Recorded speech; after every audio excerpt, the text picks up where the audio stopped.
This particular meditation is just a nigun, a melodic chant that's designed to bring one sort of to center of self. So if you want to start with a meditation, that seems like a good one to me anyway. Okay.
Now we begin with the first question of an experience that you've had seeking receiving divine guidance. Okay, seeking or receiving divine guidance. Okay.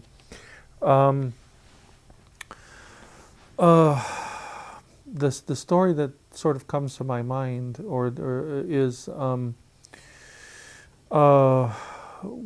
with a young woman who came to me as a client a couple of years ago. And she had been involved with a relationship that didn't go well. And I found it interesting in talking with her because she came to me wanting to try and get a handle on what happened to the relationship and how this could be resolved. And in going through the process of talking about the relationship, what began to show up in the conversation was that there was more than the relationship involved.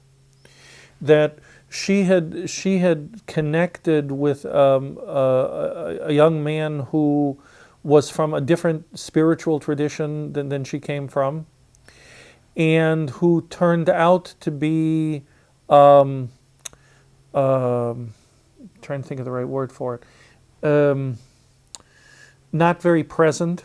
The problem she was having in the relationship is she was placing a great deal of emotional investment in the relationship, but there wasn't anything really coming back the other direction either. And it became what became clear initially in the discussion when we started working this out was that the problem that she was having was imbalance. That she was putting all this into the relationship, but he either was unwilling or more likely incapable of putting anything in the relationship. And the reason is because he wasn't really present. And no matter what one's intention is, you can't really be in a relationship if you're not there. So that led to another discussion that began to emerge, that one of her patterns appears to have been going into relationships in which they were one-sided. She kept getting involved with people that were not willing or able to bring something back. And this illustrated part of what the problem was. The problem is that the other individual was not present. He wasn't really there. So that led to a discussion about why she keeps attracting someone who isn't there. And then it dawned on her that in the course of our work together that it's because part of her wasn't there. that the people she was attracting was a reflection of, in a sense, a deficit in her sense. And what she realized, I'll try and shorten this, what we realized over in the course of discussion was that what was missing was also connected to the fact that a lot of the people she was involved with were people from other spiritual traditions. When we started going through the catalog, in a sense, of the various relationships she had, there were two common denominators. One is that the individuals involved were not there. The other common denominator was they were all from one spiritual tradition or another, but none of them were hers. And that led eventually to the realization that that's where the lack was, that she had disconnected herself from her own tradition, and on that level she wasn't there. And when we got further into delving with why she wasn't there, what began to emerge was the realization that for differing emotional reasons, she was angry with God. And once we got to that point, then there was a major breakthrough. Because at that point, she began to feel that the not being present was really based in not feeling connected to God. And the feeling of not being connected to God was because the anger had created an obstacle in that direction. So she went through this whole process of spiritual transformation in a very short time after that led her back to sort of a reconciliation with God and a desire to move back into her own spiritual tradition. And it had a very distinct transformative effect. It like opened the floodgates. It was like finally coming home. I found it sort of a remarkable experience because this is not anywhere where I would have thought this would lead when she first came to me with a relationship problem. So I don't know if that answers your question, but that's the story that popped into my mind. Actually, what I would like to know is your own personal experience of seeking, receiving, and following. Oh, okay. How you connect with God and receive guidance. Oh, okay. Well, in my own case, I can tell you what's happened to me in my life. That's in sort of a nutshell. I have always felt very closely connected to God. That was never an issue with me.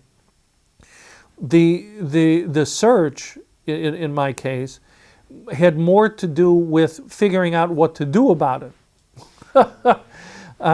So having a connection is one thing, operating the connection is something else. So that has really been the search from my standpoint most of my life. And over the years, I've had I've had a very close working relationship with God over the years because I've actively worked at it. And it's something that's very important to me because my sense has always been that I can't speak for anybody else, but that seems to be my primary objective in being around in the first place. And that is that what I've understood most of my life, and I really don't know where it comes from, but it's been with me since childhood, was the concept that the whole purpose of being alive is to develop spiritually. And to develop spiritually without a close working relationship with God seems difficult at best, if not, tedious. So I've always looked toward increasing the dialogue between myself and God, and that takes has taken a lot of different forms over the years. What forms? Well, it's one of the things that led me into meditation when I was in my early 20s. But I've been into prayer and contemplation ever since I was about 5 or 6 years old. And I've always assumed that prayer and contemplation and that sort of thing is really simply communicating with God, which led me to a practice that came to me in my early adult years of what I call dialoguing with God.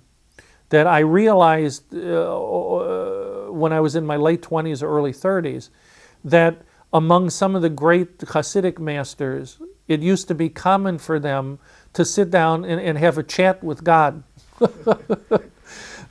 Where the same way you and I are talking, to simply talk to God and express what you're feeling, what you're thinking, what you're complaining about, what's bothering you, that sort of thing, which in a sense I connect with the idea of prayer and contemplation is also the concept of dialoguing. And I think they're all sort of three sides of the same triangle, in a sense that it's communication with God, and that to me that's been a very important mode. In my 20s, I added sort of meditation to the structure, because I came to another realization over time, that is that developing a closer relationship with God also involves coming to terms with oneself. That the route to God is also the route within, and these are two parallel roads. If not the same road, they may be sort of concurrent. And I've always relied from almost all of my life, and particularly my adult years, on keeping this open communication with God as sort of a continual guidance system. There is a concept that's very prominent in Kabbalist thought, and in my sense is it's also very apparent in other mystic traditions. It's very clear in the Christian mystic tradition, and to a certain extent even the non-mystic tradition in Christianity, of attempting to open oneself up and harmonize one's own personal will with God's. And the way I've come to understand that is to try and reach a point where I'm being myself. I'm allowing myself to spiritually evolve and to become more and more comfortable with who I am and what I need to be doing in the world, and at the same time harmonizing with what God wants, which is basically that I be who I am and not something else, which is unfortunately is very easy to do. So I've tried to keep that balance through meditation as well as contemplation, prayer, that sort of thing, and simply being open.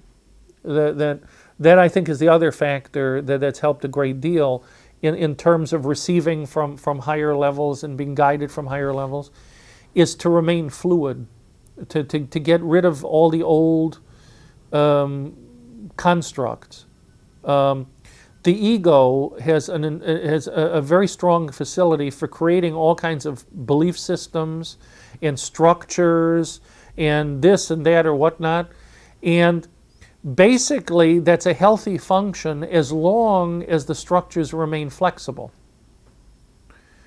And they remain flexible if they're really understood and operated as vessels. If the structure that you have is designed to receive light from another level, be influenced by it, and find a way to utilize it, then the structure is very important as a vessel. If it becomes rigid, it becomes a belief system, or it becomes a dogma, and I don't mean just in a theological sense. We create dogmas for ourselves all the time. As soon as we start creating a structure of belief within ourselves that's fixed, then we're impairing the light that we're receiving, because we're trying to get a round or a triangular or an oblong disc to fit into a square box. And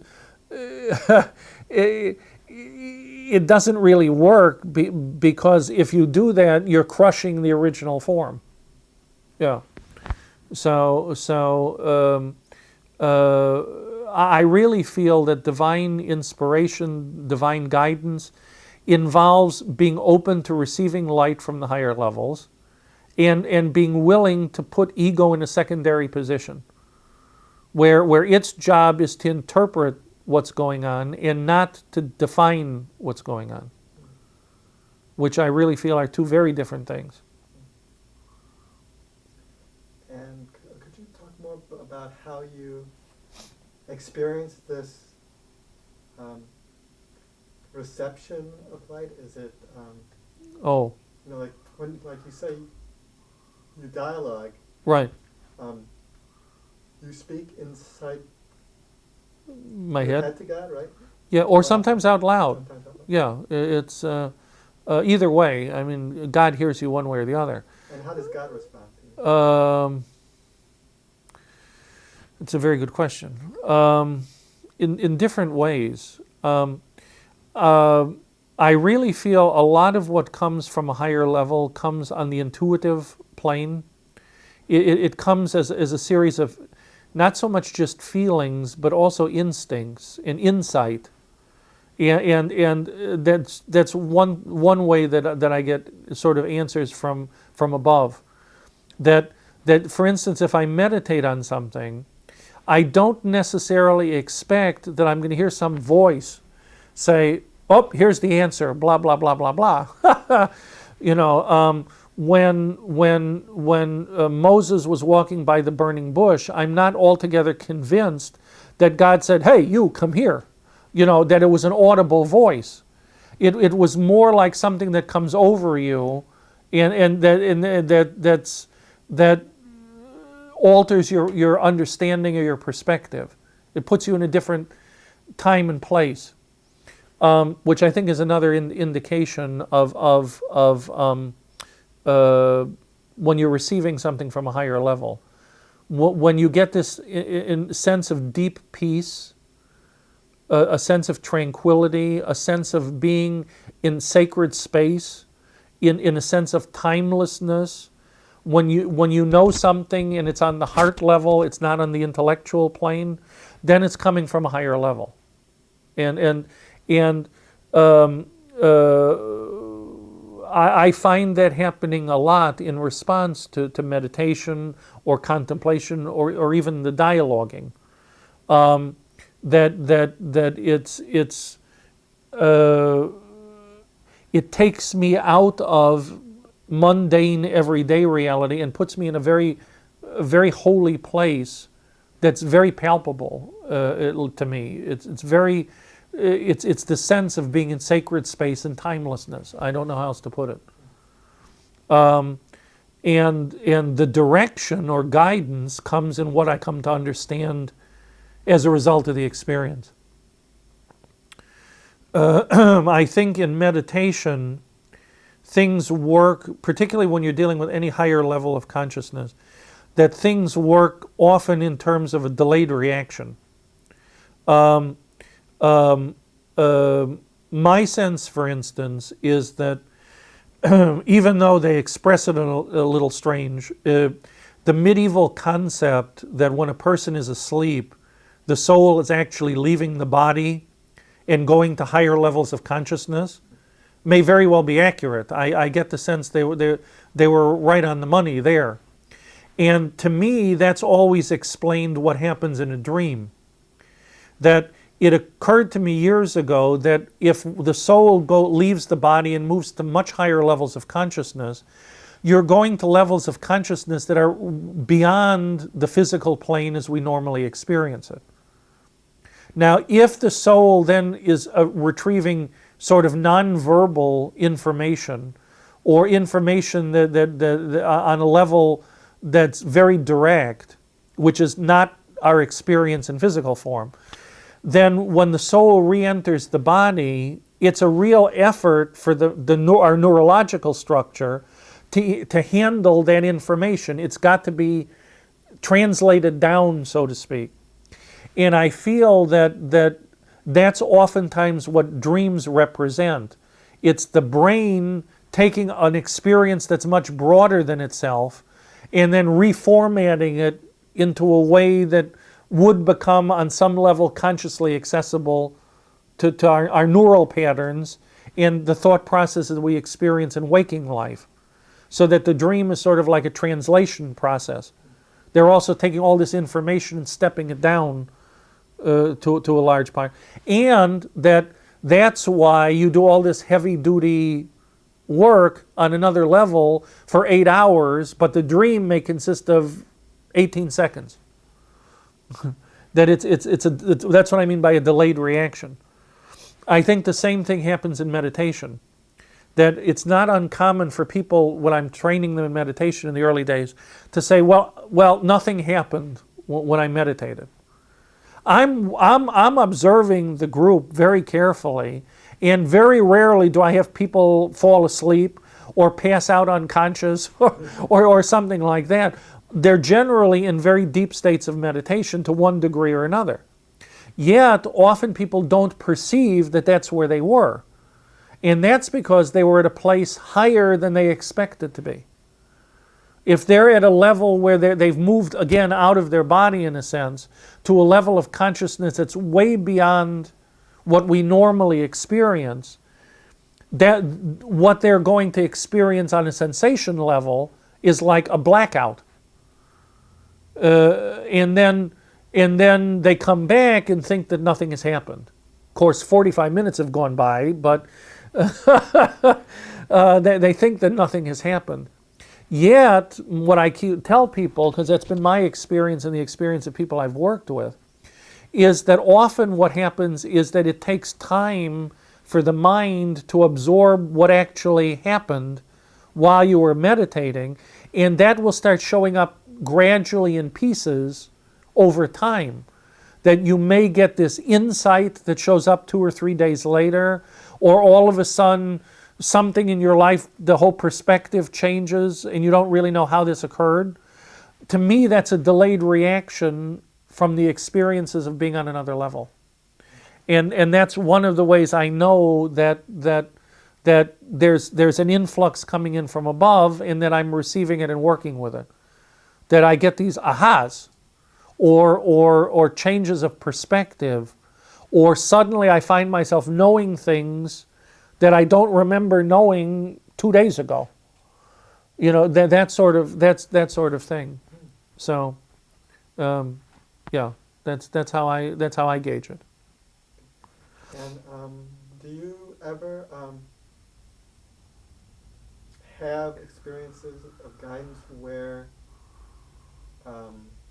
like for visions, or where you see something, or you hear something, or is it mostly this intuitive? It works both ways. A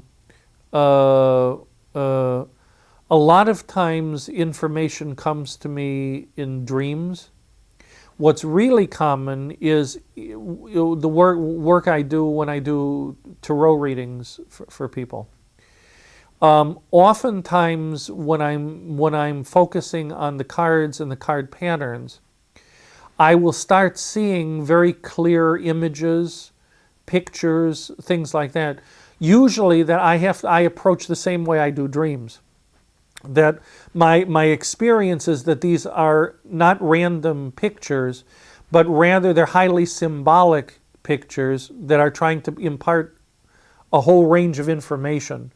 So that comes up a lot. In fact, when I do readings for people, I'll often tell them what I'm seeing is da da da da da da, and then I often will translate that into analogies. That the sense I get of what this means is it would be like da da da da da da da, you know, that sort of thing.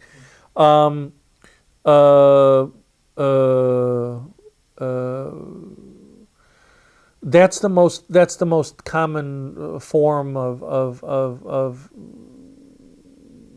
seeing things that are really information patterns from other levels. I get that a lot when I do readings.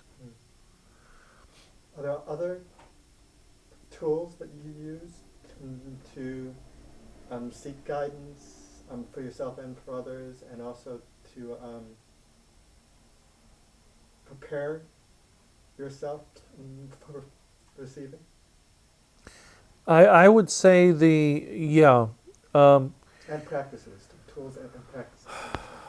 Yeah, well, yeah. Again, meditation works very well in that area. But something else I've learned over the last couple of years is what I call touching base with the inner centers. I've realized that, or at least my sense is that there are four what I call consciousness centers within ourselves. And we're sometimes used to dealing with some of them, but not all of them. And we very rarely try and deal with all of them at the same time, even if we are aware of them. The four centers, as I see them, are the intellectual center, the emotional center, the physical center, and also what I call the instinctive center, or which corresponds sort of to brain, heart, guts, and body. For some reason, for me, to get in touch with where I am physically involves either moving into the solar plexus, or oddly enough, moving into the region of the feet. I guess it has to do with my sense of that physical means being grounded. The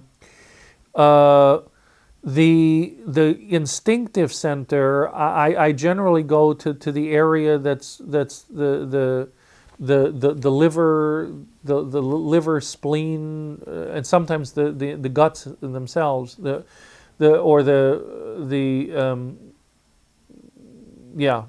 area. So,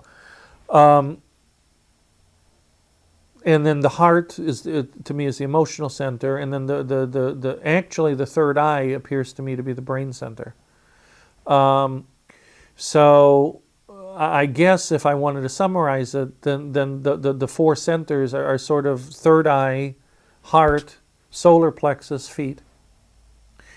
And I make it a practice, either when there's something I'm trying to resolve in my own mind, or something I want to prepare for, is to systematically touch base with all four centers and find out what's going on there, and also to try and balance the energy so that they're all resonating with each other. In terms of touching base with them, I generally go to each of the centers and I have a specific question I sort of ask myself. I sort of go into the third eye and ask myself, well, what do I think about this? You know, what's going on in my thoughts? Then I go to the heart and I ask myself, what am I feeling about this? Which is a whole different question. Though for many years I never realized that there was a difference between the two. There's a big difference between the two. And what am I processing emotionally? Or what am I going through emotionally? It's a better way to put it. Then on the instinctive level, my question is, what am I intuiting about this? And also, what am I processing here? And then at the physical level, it's simply what what effect is this having on me as a person? You know, and I mean that not just on the physical level, but in general. But the physical, at the physical level, is pretty much the easiest place to get an answer to that question. So it's important to me to sort of touch base and find out what's going on all four levels. And then to do some sort of meditation to balance the energy out and to get them all resonating within each other. Because I feel that's what brings a person optimally to the point of being able to receive anything. Is if the inner centers are all in harmony with each other and they've all been cleared out of any kind of debris or residue. Yeah, there's nothing clogging the channel, so to speak. Thank you. I'll take a moment to see. Sure.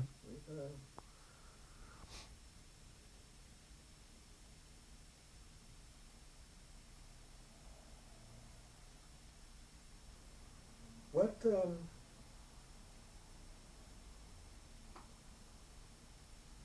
you talk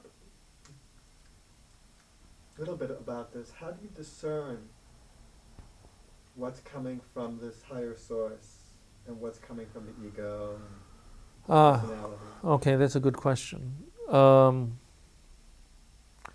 I wish I could be specific about it, but I'll do the best I can with that.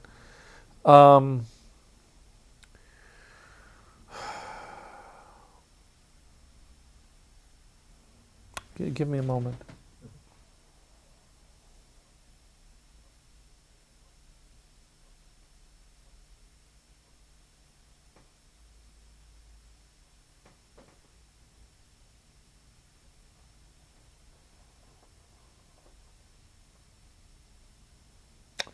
I think the best way I could phrase this is it has to do with the sense of silence and the presence of peace.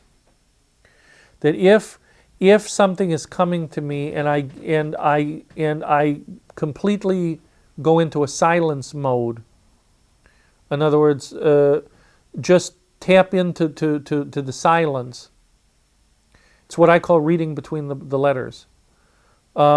If you tap into the silence and what comes as a result of the silence is a great comfort in the silence and a great sense of peace, then this is coming from a higher level. If there's a sense of movement, agitation, commotion, things like that, or you're not comfortable with the silence, then this is coming from somewhere else. Yeah, that's to me probably the clearest way I can express it. Actually, I have to stop a moment. I have to go to the bathroom. Oh, go ahead.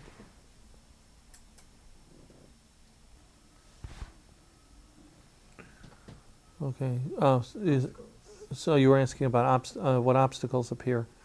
I would say there are several things that people do that create blockages or obstacles to receiving from other levels. These are not necessarily in order of importance. They're just as they come to me. I think one of the biggest obstacles is where one is focused.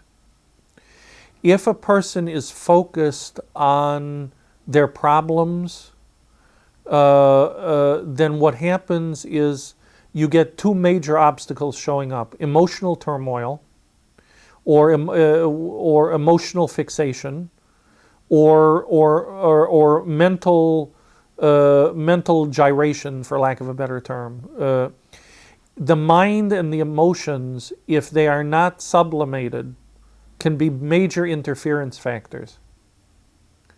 There's sort of an interesting story that that actually comes from Jewish midrash that I think always illustrates the three of the major obstacles to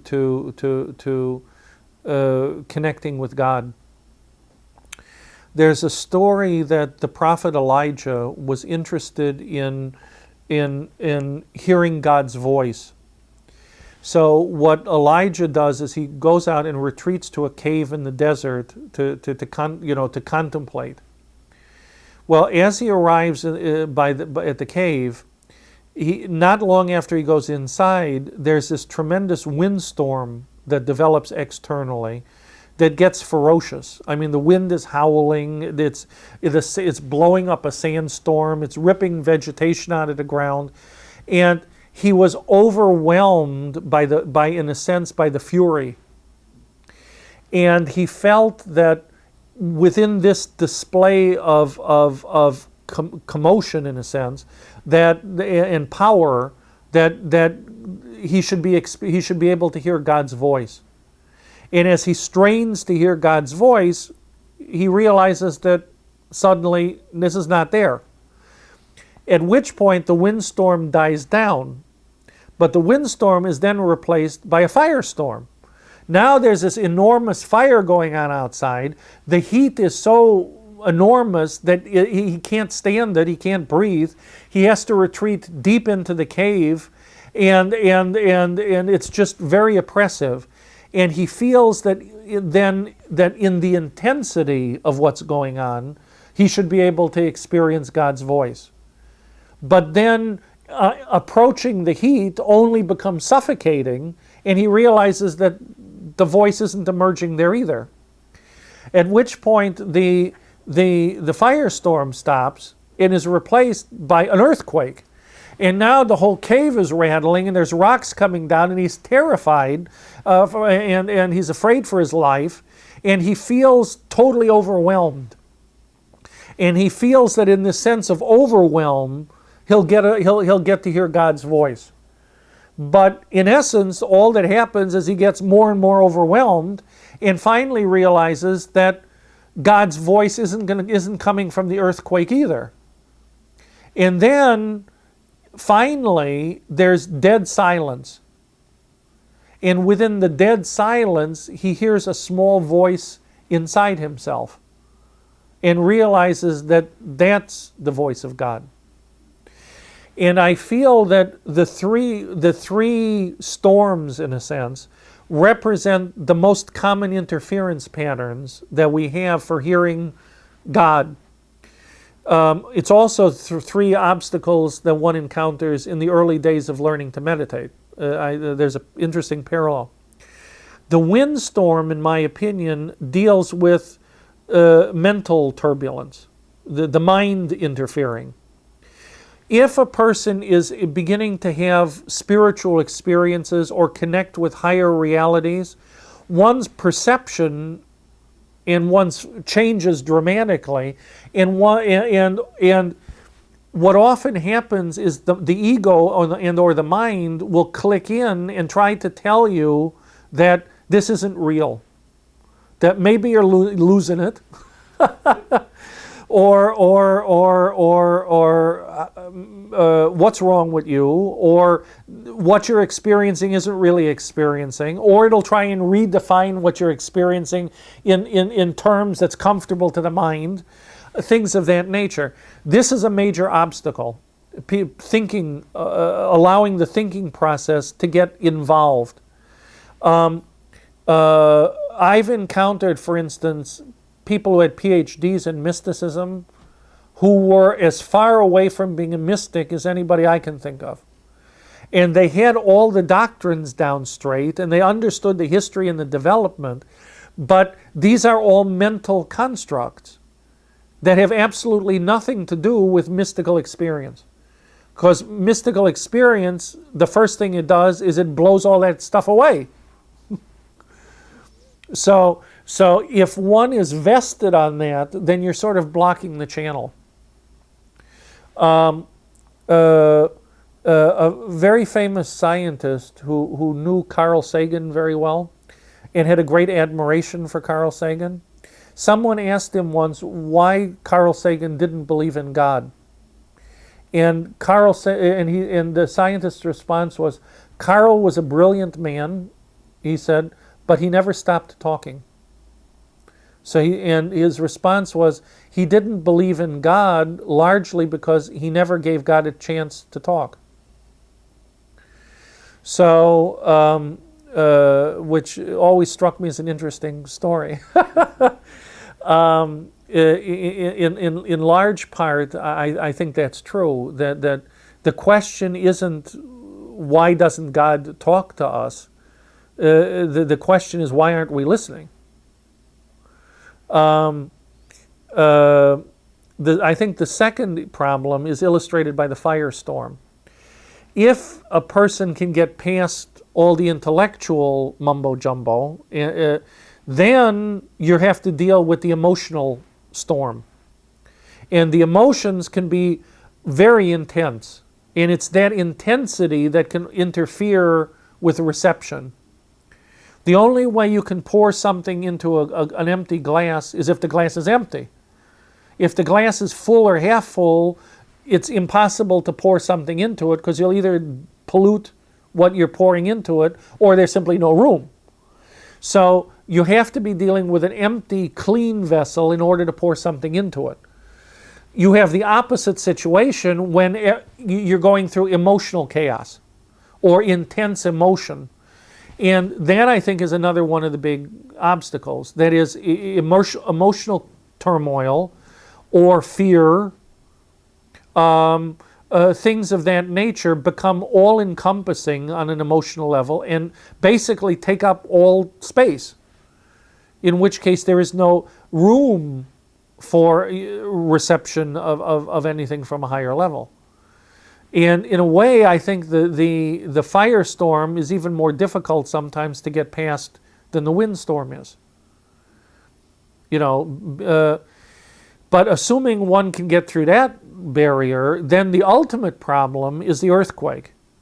And the earthquake is what happens when the higher experience finally begins to hit. And to me, the earthquake is the destruction of one's belief systems. That all of a sudden, you've hit a higher level of consciousness.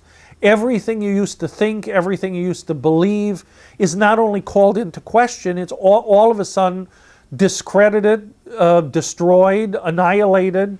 And this can be an extremely unnerving business for a lot of people. That their whole frame of reference is completely demolished. And they have to be completely open. It's that sense of vulnerability which impels us to create defense systems, to explain this and to handle that and da-da-da-da-da, that also interfere with a flow of energy from above. That's what I meant when I was talking about earlier of the disadvantage of having a mental construct. If the ego has created a very strong box, then it's impeding the energy, because it should be receiving and adapting to what's coming and not trying to force it into an existing belief system or structure. And people feel extremely vulnerable and at a total loss when dealing with the loss of the old structure. So to me, those are the main obstacles to receiving from above. The other one I would add is the issue of where one is focused. If one total attention is focused on the material plane, you shut out a lot of influence from the higher plane. You need to be focused on the higher plane in order to be able to receive from it. And you'd be surprised how common a mistake that is. Yeah. So I feel, for instance, that one of the things in Hebrew biblical literature that was continually stressed throughout the entire literature was that idolatry was an anathema, that idolatry was contrary to connection to God, because idolatry was the worship of that which is physical. And if that's what people are doing, you're moving the wrong direction. You can either be focusing on,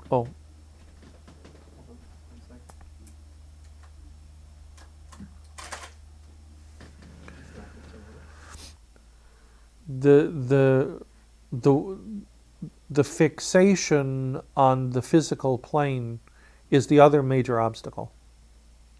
That if one is totally preoccupied with survival, then the realm of the spirit sort of gets closed out, and it's really a matter of focus. The statement or the concept that's reiterated over and over again in biblical literature is either you can believe in idols or you can believe in God. It's an either or business, meaning that it's one direction or the other direction. You can put your faith and your in focus and your total attention and dedicate your life to survival and to worshiping the material plane, or you can reverse direction and focus on God and a higher consciousness and spiritual development. But the two are mutually exclusive. And I think that, in my own personal opinion, that's true. That's not to denigrate physical life, but rather that it has to be put in its proper context, much like the ego. I don't believe the ego, that the approach to dealing with the ego is it should be obliterated. The ego has a very natural and extremely important function. It identifies who we are, and it makes it possible for us to exist in the world. Without it, we'd be basically spaced out vegetables, and I don't think that was God's intention. That we're supposed to evolve and develop as individuals, and the ego is designed to facilitate that if used properly. So if one is focusing on the higher realms and receiving from the above, and the job of the ego is to receive this and to work with what's being received. Actually, it's not the ego's job to receive it, it's the mind's job to receive it. It's the ego's job to then work with it. And if that's the case, then that furthers spiritual development. If, however, one is focused on the ego and makes the ego the master of the house, then there is going to be no influx from above, because the roles are reversed.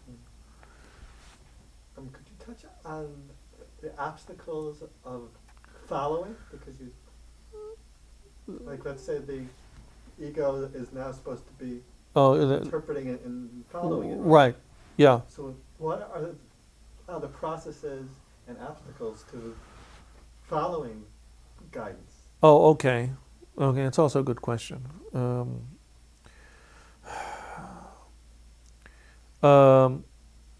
Okay. Here again, it's very clear to me why in historically in spiritual traditions people went through years of training and having to learn all kinds of levels of discipline in order to be able to receive. Because it's the way the survival impulse pushes us is the opposite direction of where we need to actually go. So one has to sort of relearn a lot of things, and the ego in order to effectively operate toward evolution has to understand that its position is secondary to self.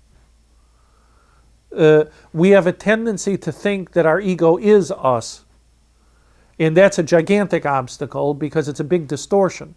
The ego is an aspect of us. It is not us. So two different businesses. And that, I think, is the first thing a person has to learn, to understand that the ego is really a secondary function. It's expression of ourselves and being in touch with our inner selves that is who we really are, and that the ego is simply meant to facilitate that. if one puts their emphasis on ego, then you end up losing touch with who you really are. It's all then the mask becomes the reality, and the person becomes negated. Um, uh, uh, so one really needs to it's a mental focus and a spiritual focus, really. It's operating on the assumption that all the time, at least to me, this is how it works, that the ego's job is simply to facilitate things. I call the ego the great facilitator. The second concept is that my intent in life is to get in touch with what I feel God wants me to be doing, instead of trying to determine for myself what do I need and what do I want. Which is really, again, it's a very distinct change in focus. I also think that part of the process is a constant self-examination business. One constantly has to monitor what's going on in their own lives, and that's another change. One has to learn to reflect on life, reflect on things, rather than analyze everything. I think that's another major obstacle, and it's ego crap again. The function of thought really should be to reflect on something, to evaluate things, to learn, and that sort of thing, rather than to critically analyze everything, to feel that everything has to be dissected and defined and labeled and da-da-da-da-da. From time to time, those functions are necessary, but that should not be the norm. That should be just one set of functions that comes online as needed. But in a lot of people's reality, that becomes the dominant reality, and that interferes with things. Because it interferes with the learning. Making judgments, oddly enough, interferes with the learning process. And it's the learning process that leads to spiritual evolution. Not defining everything or passing judgment on everything. Could you touch on a little bit of what for yourself, how much do you incorporate guidance and seeking, receiving, and following guidance for yourself, and the concept of surrender in life? Surrendering to the guidance, like you talked about how instead of survival as your main thing, it's what God wants of me. Is that surrender? In my opinion, yes. Yeah.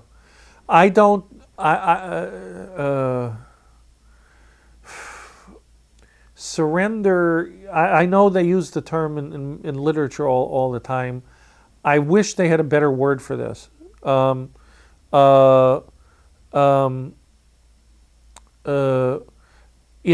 Jewish thought, they don't ever use that term, fortunately. Basically, they talk a great deal about devekut, which literally means adhesion. And what they're referring to is adhering to God. The idea is in a sense that that's where our focus should be.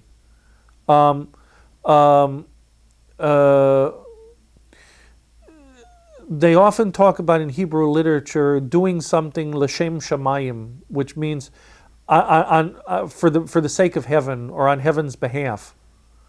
And I think that's the way I look at surrender, and that is adopting a viewpoint and a lifestyle in which what you're doing, you're always doing it with the intent of connecting this to a higher level. Yeah, as opposed to surrender. Surrender implies to me a helplessness, and to me that's not. I mean, that's the opposite of what God is really looking for. God is more looking for a partnership here, not a surrender. Also, the term bothers me because it's misinterpreted by people sometimes, that they think surrender means to give up responsibility for everything and let God do it. I don't think so. The message I've always gotten, at least from Jewish literature, is the opposite. That what God is constantly interested in is that we're increasingly cognizant of our responsibilities and of the ramifications of what we do, which in a sense parallels Indian thought, or Eastern thought, which puts a great deal of emphasis on understanding karma and being very alert in one's life to the consequences of one's actions. To me, that's what submission to God really is. It's more harmonization with the higher levels and with God than anything else. Let's take a moment. I would say the answer to that question is fairly straightforward, at least in my opinion, and that is we achieve our purpose in life by doing that. That if we're in touch with higher levels at all times, we're receiving guidance from above, we're connecting with God, then we're also evolving as souls. And the more evolved we become, the richer our experience becomes. And in a sense, the more fulfilled the soul becomes. And to me, that's the ultimate payoff. It's on a lesser level, what one experiences is a sense of peace, a sense of internal tranquility and quiet, a stronger sense of self, a stronger sense of one's purpose and direction, things of that nature. Yeah, and to me, that's the payoff. That you're then functioning as a soul and not as not as an animal struggling to survive, which are two very different realities.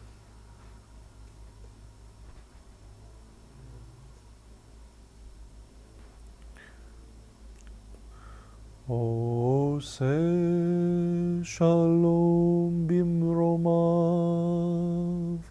hu ya'ase shalom aleinu, ve'al kol hatevel, ve'imru amen. May God, who sends peace to all the highest realms, send peace to us, to the entire world, now and always, and we say, Amen.